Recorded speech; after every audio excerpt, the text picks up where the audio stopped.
aldığımız ilhamla, sizlerden aldığımız güçle zalimler karşısında dik duruyor, Filistin'den Arakan'a, Yemen'den Afganistan'a kadar tüm mazlum ve mağdurlara sahip çıkıyoruz.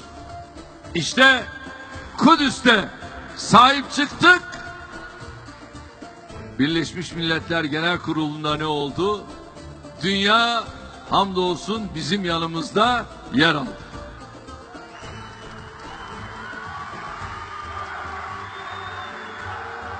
Demek ki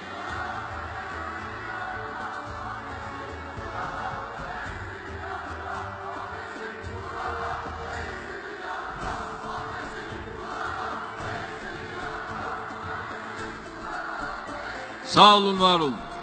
Son Kudüs meselesinde mukaddes beldelerimizi korumak, barış ve istikrarı temin etmek için gerekirse dünyayı ayağa kaldırırız dedik ve tüm imkanlarımızı seferber ettik.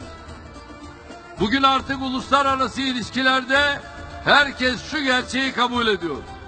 Ekonomide, ticarette, diplomasi ve savunma sanayinde yükselen bir Türkiye var.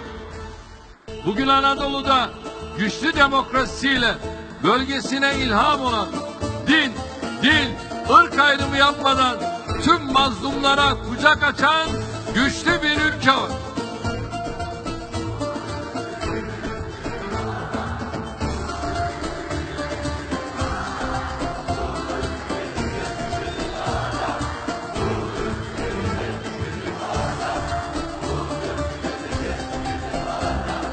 Bugün artık bölgesel ve küresel senaryolara figüranlık yapmak yerine oyun kuran, tuzak bozan bir Türkiye gerçeği var.